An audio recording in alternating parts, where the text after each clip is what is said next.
Coming back to markets, जिस तरह के सिनेरियोज पैन आउट होते हुए दिख रहे हैं, कल के सत्र में हमने देखा लगातार दूसरा सेशन था जब मार्केट संभलते हुए नजर आए। आज सुबह की तस्वीर भले ही थोड़ी अलग नजर आती हो, लेकिन एफआईआईज के आंकड़े जिस तरह के देखने को मिल रहे हैं, उम्मीद हम यही करेंगे कि कल की तेजी जो है बरकरार रहे। लेकिन on the face of it इस वक्त हम देख रहे हैं एशियाई बाजार में कमजोरी, गिफ्ट निफ्टी में बिकवाली और डिम्पी एफआईआईज की तरफ से भी कैश मार्केट में बिकवाली है।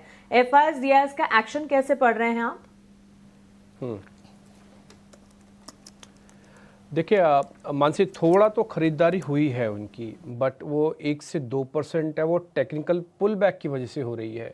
मैंने एक चार्ट अपने स्क्रीन पर ड्रॉ किया, अगर प्रोड्यूसर साहब आप वो दिखा दें तो उसके बाद थोड़ा आपको आइडिया लग जाएगा कि एग्जैक्टली मैं क्या कह रहा हूँ, उसके पीछे की क्या वजह है। दूसरा पॉइंट है ये है कि अभी भी हमने कोई भी इम्पॉर्टेंट मैक्रो इवेंट में कन्वर्जन नहीं देखा। ये जो चार्ट आप देख पा रहे हैं, आप बिल्कुल लास्ट की लाइन जो डॉट डॉट वाली देखेंगे जहाँ मैंने कर्सर लगाया, ये पुराने सपोर्ट्स भी हैं, आप देख रहे होंगे ये पुराने सपोर्ट्स भी हैं, और इन्हीं सपोर्ट पे एग्जैक्टली उसी 22,000 के लेवल पे आके फिर से बाजार रुका। क्या कोई मैक्रो डेवलपमेंट हुई है? क्या डोनाल्ड ट्रंप ने ऐसा कुछ बोल दिया? क्या सरकार की तरफ से कुछ ऐसा आ गया, या एफआईज लौट आए, या अर्निंग्स ठीक हो गई, या वैल्यूएशंस को लेके कुछ ऐसा कुछ भी बदला नहीं है। एक चीज़ का बदलाव हुआ है, हम एक्सट्रीम ओवरसोल्ड हो गए थे। हम ये देखिए 5 महीने से नॉन स्टॉप गिर रहे हैं, रिकॉर्ड बनाया इस बार गिरने का, 10 दिन के अंदर 2.5-3.5% से ज़्यादा गिरे, इसका नया रिकॉर्ड बना दिया। तो ये जब रिकॉर्ड बन रहे हैं तो ना एक टेक्निकल पुल बैक आना स्वाभाविक है। एक लाइन मैंने और डाली हुई है मानसी और आशीषा, ये लाइन एक्चुअली में इस चीज़ के लिए डली हुई है कि ये जो लाइन है ना, ये आप सोच लीजिए कि आप मंदी की टेरिटरी और तेज़ी की टेरिटरी में एंटर करने का फ़र्क है। इस लाइन के ऊपर यानी कि 22,800 के ऊपर आप तेज़ी वाली कैटेगरी में आ जाएंगे, यानी कि शॉर्ट कवरिंग की उम्मीद करना और सोचना शुरू कर सकते हैं। लेकिन जब तक आप इस लाइन के नीचे हैं, सिर्फ और सिर्फ एक टेक्निकल पुल बैक है। कब गुम हो जाएगा, किस रूप में गुम हो जाएगा, पता नहीं। तो फिलहाल 22,800 जब तक नहीं आता तब तक थोड़ा सा वेट एंड वॉच और हल्का फुल्का टेक्निकल पुल बैक को होने दें, कोई एवरेज कुछ वगैरह ना करें, खतरा अभी टला नहीं है। पहला पॉइंट। दूसरा पॉइंट है कि एफआईज की होल्डिंग आपने पता कि 18% हो चुकी है एफआईज की होल्डिंग। लेकिन मेरे को एफआईज की होल्डिंग में अब ज़्यादा इंटरेस्ट ही नहीं रहा, क्योंकि एक तो बढ़ नहीं रही है और उसमें कुछ ज़्यादा हिलाव डुलाव भी नहीं हो रहा। लेकिन जो एक्चुअली में चेंज हुआ और जिसने चमत्कार करके दिखाया, मैं बोलूँगा पिछले 1 से 1.5 महीने में, वो है डीआईएस की होल्डिंग। आप मानेंगे वो 70% तक आ चुके हैं, 70%, 75 से ऊपर तो जाएंगे नहीं। वो ऑलरेडी 70% आ चुके हैं। कहने का मतलब है कि डीआईएस को भारत की वैल्यूएशन, भारत की ग्रोथ पे काफ़ी अच्छा उनको व्यू पॉइंट बन रहा है। और आप देखेंगे जितना वो बेच रहे हैं उतना ही करीब करीब डीआईएस खरीद भी रहे हैं, यानी कि पूरा एब्जॉर्ब भी कर रहे हैं।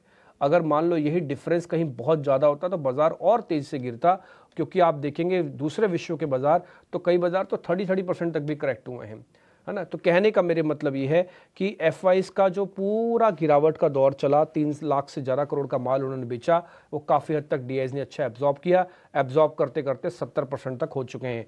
ये एक अच्छा साइन है कि स्ट्रॉन्ग हैंड मार्केट में आ गया है।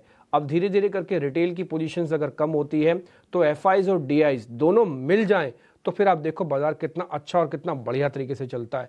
लेकिन अभी आपका एक चक्का पंचर है, एक ही चक्का ठीक है, यानी कि डीआईएस का ठीक है, इसलिए एफआईज के ठीक होने की फिलहाल वेट करनी चाहिए। 22,800 की वेट करनी चाहिए। ये इंपॉर्टेंट लेवल्स हैं जो एफआईज और इन सब में मेरे को देखने को मिले। अदरवाइज ऐसा और कुछ हुआ नहीं है खास जिसकी मैं बदौलत बोल पाऊँ कि कुछ हाँ असर पड़ा है। एक पॉइंट में जरा ग्लोबल मार्केट्स को टच करके वापस निफ्टी पे आ जाऊंगा। क्रूड जब तक टिका रहेगा ना तो आपके टैरिफ की चिंता को बहुत हद तक कम कर सकता है। जो पैसा बचेगा क्रूड से वही टैरिफ में एडजस्ट हो सकता है। अगर क्रूड बढ़ जाएगा तो टैरिफ का दर्द और ज़्यादा होगा। इसलिए भगवान से प्रार्थना कीजिए, डोनाल्ड ट्रंप के भी हाथ में नहीं है खास कर एकदम से क्रूड, तो वो क्रूड भी अगर आपका सेफ रहता है ना तो आप बहुत हद तक हेज हो जाएंगे क्रूड वर्सेस टैरिफ के साथ से। ये एक पॉइंट और है जो मैं नोटिस करवाना चाह रहा था। बिल्कुल, तो एफआईआई और डीआईआई के आंकड़ों में किस तरह के बदलाव दिखे हैं होल्डिंग्स में, उस पर हमने चर्चा की। लेकिन इसके अलावा निफ्टी की बात करें तो पिछले 2 दिनों में अच्छी खासी तेजी, थोड़ा सा रिबाउंड तो फिर भी लो से दिखा ही है। 450 अंकों की तेजी पिछले 2 दिनों में दिखी है। डिम्पी, क्या ये सस्टेनेबल होगी? आज तो कमजोर ओपनिंग के संकेत ही निकल कर आ रहे हैं, एशियाई बाजार भी कमजोर ही खुले हैं, लेकिन ऐसे में निफ्टी पर किस तरह की रणनीति बनानी चाहिए? देखिए पिछले 2 दिन में हमने जो पॉइंट्स गेन किए वो करीब 400-450 पॉइंट्स का गेन था। फ्राइडे का जो लॉस था मार्केट का वो अकेले में ही 450 पॉइंट्स का था। तो इसका मतलब हम टूट रहे थे तो ज़्यादा रिग्रेसली टूट रहे थे, ज़्यादा तेज़ टूट रहे थे, पॉइंट्स में भी ज़्यादा टूट रहे थे, और पुल बैक जो कर रहे हैं वो थोड़ा स्लो कर रहे हैं और वो थोड़ा धीरे धीरे भी कर रहे हैं। वो होगा भी, स्वाभाविक सी बात है। जब इतना डर होगा, इतना पैनिक होगा, मार्केट को पहली बार टिकना होगा, कोई आपके साथ नहीं खड़ा, तो आप दबे पाँव से ही, यानी कि आराम आराम से ही चलेंगे, पता नहीं खतरा कब आपको वापस से गिरा दे। तो जो आज गिफ्ट निफ्टी दिख रहा है ना, ये भले ही कमज़ोर ज़रूर है, लेकिन एक कन्विक्शन को शायद ज़्यादा कमज़ोर ना कर पाए। मैं एक पॉइंट आपको बता देता हूँ कि 22,000 हमने बहुत अच्छे से बचा लिया है। अभी ऐसा लग रहा है फाइटिंग स्पिरिट्स कंफर्म हो गया है, ये मैं नहीं बोलूँगा बॉस, अभी इससे सिर्फ लग रहा है फाइटिंग स्पिरिट से कि 22,000 को बचाने की आपने प्रोसेस शुरू करी 2 दिन चला के, ठीक है, लेकिन अभी पूरी तरह से बच गया है कहना मुश्किल है। एक काम आपने अच्छा कर दिया कि 22,000 से 22,500 वाली जर्नी पूरी कर ली है। इस 500 पॉइंट का कुशन अब आपके पास आ गया है। मान लो मार्केट्स में नेगेटिव खबर आ गई, मान लो मार्केट्स थोड़ा कमज़ोर होता है वापस, तो आपके पास स्विंग हो गया आप करने के लिए, ठीक है ना। तो अब आपको 22,000 लाने के लिए या तोड़ने के लिए पहले 500 पॉइंट तोड़ना पड़ेगा निफ्टी को फिर से। तो एक पॉइंट हो गया कि 22,300 अब आपका पहला सपोर्ट नंबर 1 S1 जिसको कहते हैं, 22,000 आपका दूसरा S2 हो गया। ऊपर आते समय 22,700 और 22,800 ये बहुत इंपॉर्टेंट लेवल है रेजिस्टेंस के तौर पर। मैं एक लाइन आज ही बोल देता हूं आपके सामने, और इसमें मेरे को कोई गुरेज नहीं है, मैं अपने इंटेलिजेंस और अपनी बैक टेस्टिंग से बोल रहा हूं, 22,800 पार करना उतना आसान नहीं होगा। और अगर आपने पार कर लिया तो जो रेट आप पीछे भी छोड़ के आए हो ना 2-4 दिन पहले, ये रेट आपको वापस नहीं दिखेंगे, ये भी मैं आपके सामने बोल देता हूं। तो 22,800 पार करना आसान नहीं है, बट एक दिन पार हो गया तो फिर जो रेट पीछे छूट के आए हैं वो शायद जल्दी जल्दी आपको मिलेंगे भी नहीं। तो इसलिए भगवान से यही प्रार्थना कीजिए तेज़ी वाले खासकर कि 22,800 न केवल हम आएँ बल्कि उसको पार भी करें, क्योंकि आना बड़ी बात नहीं, आ सकते हो आप, लेकिन पार करना बड़ी बात है। तो इसलिए ये बहुत एक बारीक सी लाइन है जो मैंने आपके सामने रखी है। टिल जब तक 22,800 नहीं आता आपको कोई जल्दबाजी नहीं करनी, no aggression, no depression, buy right and sit tight, no averaging, no accumulation, nothing, कुछ नहीं करना। जो है सिर्फ उसी को बचा के रखो, ये छोटे मोटा स्विंग्स मार्केट्स के अंदर होते रहेंगे। और दमखम है भी बाजार में अगर देखा जाए तो, विदाउट एनी ट्रिगर्स भी हमने देखा 22,400 और उसके बाद 22,500 22,550 तक के लेवल्स भी बाजार ने दिखाए हैं। और जिस तरह के सेंटिमेंट्स कल पैन आउट होते हुए दिखे, 22,800 जरूर दिखा सकता है मार्केट, लेकिन स्ट्रेंथ जो है, मेहनत जो है बहुत ज्यादा करनी पड़ेगी। डोमेस्टिक बेंचमार्क निफ्टी की ही अगर बात करें, कल हमने देखा गैप अप, बाइंग इंटरेस्ट लगातार मेंटेन होता दिखा। ड्यूरिंग द सेशन एक डेंट भी था, लेकिन बुलिश नोट पर ही क्लोज होते हुए हम देखने को मिले। और एक बेरिश गैप जो था पर्टिकुलरली 22,450 से 22,500 का, उस गैप को एक तरह से बाजार ने क्रॉस किया और उसके बाद सस्टेन करने की भी कोशिश की, जो कि अपने आप में एक बड़ी बात है। सो बैंक निफ्टी 22,800 के लेवल को वॉच आउट जरूर करना पड़ेगा। 22,800 को अगर पार करता है तो फिर पीछे मुड़ के बिल्कुल नहीं देखेगा। अब आ जाते हैं बैंक निफ्टी पर। अब बैंक निफ्टी ने कल गैप अप ओपनिंग दिखाई, प्रॉफिट बुकिंग भी फर्स्ट हाफ में देखने को मिली, लेकिन उसके बाद सेकंड हाफ में रिकवरी भी नजर आई और कंक्लूजन जो है पॉजिटिव नोट पर 48,628 के लेवल्स के आसपास देखने को मिला। Dimpy on the upside 49,000, downside 47,840। Clearly firm support है, एक रेंज है जिस पर खास तौर से फोकस करना चाहिए। ट्रेडर्स को किन लेवल्स पर पोटेंशियल ट्रेडिंग अपॉर्चुनिटीज देखनी है आज के लिए? मानसी, मैं आपका 49,000 वाला रेजिस्टेंस तो ले लेता हूं, लेकिन मैं 47,800 वाला सपोर्ट नहीं लेता। वो उसकी वजह मैं बताता हूं क्यों नहीं मैं उसको एक्सेप्ट कर रहा हूं। द रीज़न इज़ बीइंग क्योंकि 48,000 पहले भी एक सपोर्ट की तरह काम किया है। मैं आपको ना चार्ट के जरिए उस 48,000 की इंपॉर्टेंस दिखाऊंगा और उसके बाद मैं फिर आगे बढ़ूंगा। आप अगर एक बार चार्ट बैंक निफ्टी का दिखा पाएँ तो आपको उसमें से साफ दिखेगा कि 3 बार हम उस 48,000 के लेवल पे आके रुके हैं। ये वो लेवल्स हैं, मैंने लास्ट टाइम भी आपको बताए थे। 14 जैन के आसपास रुके थे, फिर 27 जैन के आसपास रुके हुए हैं, और अब की बार हमने जो बेस बनाया था वो करीब करीब 4-3 मार्च के आसपास का था। कहने का मतलब सेम लेवल है एग्जैक्टली। आप देख लो चार्ट पे, मैंने नहीं बनाया, मार्केट ने बनाया है, ठीक है ना। तो 48,000 का सेम लेवल है, उसी जगह पे बाजार रुका। मार्केट ने छोटा मोटा पुल बैक दिखा के थोड़ा उसको ऊपर किया हुआ है, तो इसलिए आपका पहला सपोर्ट तो 48,000 का बनेगा। इसको हटा दीजिए चार्ट को बाहर। तो पहला सपोर्ट तो आपका 48,000 का बनेगा। हाँ, क्योंकि 48,000 और 48,600 तक आप आए हुए हो, तो आपके पास एक बीच का मीडियन भी है जिसको हम 48,300 कहते हैं। तो हमने क्या किया कि फर्स्ट S1 वही लगा दिया इस मीडियन का, और दूसरा सपोर्ट बना दिया 48,000 का। ये सपोर्ट ऊपर लिखे 48,300 वेरी इमीडिएट, जो आज हो सकता है टेस्ट भी हो जाए। दूसरा 48,000 जिसकी प्रोबेबिलिटी मेरे को आज में कम लगती है और आने वाले दिनों में भी कम लगती है कि शायद ना हो।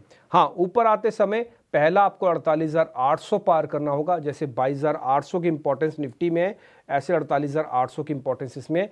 इसके पार होते 400 पॉइंट का झटका एक और लग सकता है जो कि 49,200 पे है। ये 49,200 मैंने ऐसे नहीं लिखा, ये एक्चुअली में 220 दिन की एवरेज है, डेली मूविंग एवरेज है 20 दिन की। इससे पहले 5 दिन और 10 दिन की एवरेज निफ्टी और बैंक निफ्टी दोनों ने ठीक कर ली है, लेकिन 20 दिन की एवरेज को पार करने के लिए हिम्मत लगेगी, क्योंकि पिछले 20 दिन में आप जोर से टूटे हैं, एवरेजेस ऊपर छूट गई, आप ज़्यादा नीचे आ गए। तो 5 और 10 दिन तो जल्दी जल्दी हो गया कैप्चर, बट 20 डेज को कैप्चर करने के लिए थोड़ा और चलना पड़ेगा मार्केट को। तो इसलिए कम से कम 22,800 और कम से कम 49,200 एक बार आएगा तो आप बैंक निफ्टी में भी राहत की सांस लेंगे कि अब हम उस खतरे वाले या उस दलदली प्लेटफॉर्म पे नहीं है कि जहां पे हम कभी भी धंस सकते हैं। कम से कम आपका पांव कुछ बेस वाली जगह पर आ जाएगा। जब तक नहीं आता तब तक आप अभी भी no aggression, no depression, buy right and sit tight, no accumulation, और जो बना रखा है, जो लिया हुआ है, सिर्फ उसी को बचाने की कोशिश करें। तो ये बैंक निफ्टी का लेवल है। निफ्टी बैंक में कोई ऑप्शंस का ट्रेड करना है, उसके कब ट्रेड कम हो गए हैं। आप चाहें तो लंबी अवधि यानी कि मंथली एक्सपायरीज वाली कॉल्स ही अवेलेबल है, वहाँ पे आप थोड़ा बहुत चेक करना चाहें तो कर सकते हैं। हाँ, निफ्टी में आपको स्विंग ट्रेड मिलेंगे तो उसका वीकली का ऑप्शंस भी फ़ायदा उठा सकते हैं। मैंने आज ही चेक किया, 22,800 की कॉल में कल बाइंग हुई है और पुट टूटी है, तो इसका मतलब ये है कि 22,800 तक आने की प्रोबेबिलिटी हाई बनती है। कॉल्स का एकोमुलेशन काफ़ी अच्छा था 13 मार्च वाली में। ठीक है, तो ये सारे पॉइंट्स मैंने आपके सामने रख दिए। एक F&O बैन में एक शेयर है जिसका नाम है मनापुरम, वो F&O बैन में है। मैं एक काम आपको और कर देता हूँ, जरा एक ऑप्शंस का ट्रेड, वो माफ़ कीजिए PCR का भी बता देता हूँ लेवल्स। देखो, निफ्टी ने पिछले 2 दिन से चलने से पुट कॉल रेशियो को ठीक कर लिया। अब ये बियर वाली जगह से थोड़ी बुल्स वाली जगह पर आई है, एक के ऊपर आ गई है ना, 1.14 आ चुका है। 1.150 पे आके ना ये थोड़ा महंगा भी हो जाएगा, फिर शॉर्ट कवरिंग रुक जाएगी। तो इसलिए जब तक पुट कॉल रेशियो, इसको ध्यान से सुनना और लगा के भी रखना अपनी स्क्रीन पर, 1.5 होते होते तक बैंक निफ्टी को कम से कम 300 पॉइंट और गेन कर लेने हैं ताकि वो 22,800 को दिखा दे। फिर पुट कॉल रेशियो और लेवल्स दोनों सिंक हो जाएंगे। ब्रेकआउट होगा तो ठीक, नहीं तो फिर वहां से दबाव वापस बनेगा। तो 22,800 और इसका 1.50, ये दोनों ध्यान रखना, एक दोनों के साथ सिंक होने चाहिए। जो भी पहले आ जाएगा बाजार उसको रोकना शुरू कर देगा, या तो ये 1.5 पहले आके रोकेगा निफ्टी का, नहीं तो फिर 22,800 आके रोकेगा। ठीक है, तो ये पॉइंट्स आप थोड़ा ध्यान रखना और थोड़ा परिचय दीजिए शांति का, धैर्य का, और भगवान ने चाहा तो सब कुछ ठीक होगा ही होगा। और बैंक निफ्टी अभी भी 1 के आसपास चल रहा है, तो इसमें कोई खास बड़ी दिक्कत है नहीं। तो ये कुछ इंपॉर्टेंट लेवल्स, कैसे ट्रेड करना है, क्या सोचना है, क्या रणनीति है, क्या डेरिवेटिव्स का डाटा है, ये सब मैंने आपके सामने रख दिया। किरण जानी हमारे आज के मेहमान हमारे साथ जुड़ चुके हैं। किरण सर नमस्ते, थैंक यू वेरी मच समय देने के लिए। एक बार जरा आपका टेक निफ्टी और बैंक निफ्टी पे। ये हफ्ता काफ़ी हद तक कंसोलिडेशन का हफ्ता मैं मानूंगा। मेरे को इस तेज़ी से कुछ ज़्यादा इंप्रेस तो नहीं हूँ क्योंकि हमने लेवल्स अचीव नहीं किए अभी भी, बट फिर भी अच्छा फाइटिंग स्पिरिट मार्केट के निकल के आई है। एक बार आपका take sir Nifty bank Nifty पे, फिर बाद में शेयर्स बताइएगा।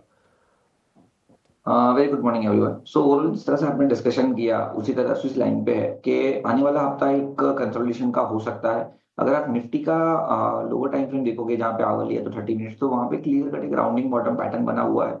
अब 22,500 22,400 एक क्लस्टर सपोर्ट बन चुका है। कोई भी गिरावट आती है तो हमें लॉन्ग करना चाहिए। कल भी जैसे हमने डिस्कशन किया था कि 22,200 22,300 क्लस्टर सपोर्ट है, वहां पे कोई भी गिरावट आए लॉन्ग करना चाहिए। कल के सत्र में हमने देखा 250 245 के आसपास स्पॉट निफ्टी ने लो बनाया और वहां से एक अच्छी रिकवरी आई और 22,500 के ऊपर हम क्लोज हुए। तो अगेन आज की कोई भी गिरावट आती है 22,500 22,400 के बीच में आपको लॉन्ग करना है। जो स्टॉप लॉस हमने दिया था कल के सत्र में 22,100 का, उसको ट्रेल करके अब हम 22,200 ले आएंगे। और जो हमारा और डीपीजी का टारगेट है 22,800 तक ये रैली सस्टेन होनी चाहिए। और जैसे ही 22,800 के ऊपर सस्टेन होगा मार्केट, उसके बाद एक फ्रेश रैली की स्टार्ट भी हो सकती है। तो एज ऑफ नाउ स्ट्रक्चर काफी स्ट्रॉन्ग है। मुझे लगता है कि 22,400 से 22,500 के बीच में एक्यूमुलेट करते रहिए। 22,200 का एक्स्ट्रा स्टॉप लॉस रखिए और 22,800 का जो कल भी हमने टारगेट डिस्कस किया था, आज भी हम वही टारगेट इंडाइसिस के ऊपर देख रहे हैं। बैंक निफ्टी के लिए बात करें तो बैंक निफ्टी लगातार 2 दिन से काफी स्ट्रॉन्ग था। कल कंपैरेटिव टू द निफ्टी इतना स्ट्रांग नहीं था, बट हालांकि फिर भी उसने 48,500 का लेवल संभाल के रखा है। यहाँ पे भी कोई भी गिरावट आती है 48,500 से 48,400 के बीच में लॉन्ग करना चाहिए। 48,200 का एक स्ट्रिक्ट स्टॉप लॉस मेंटेन कीजिए। ऊपर में जैसे ही 48,600-700 का लेवल क्रॉस होता है तो वहां से एक शॉर्ट कवरिंग एक्सपेक्टेड है, जहां पे हम 49,000 प्लस के भी टारगेट देख सकते हैं। तो दोनों इंडाइसिस में बाय ऑन डिप्स की ही सलाह रहेगी, और आने वाले समय में जो प्रीवियस रेजिस्टेंस निफ्टी में वापस रिपीट करूँ तो 22,800 और बैंक निफ्टी में 49,300 से 49,500 का क्लस्टर जो सपोर्ट था वो अभी रेजिस्टेंस का काम करेगा, और वहां तक इंडाइसिस में एक रैली बन सकती है।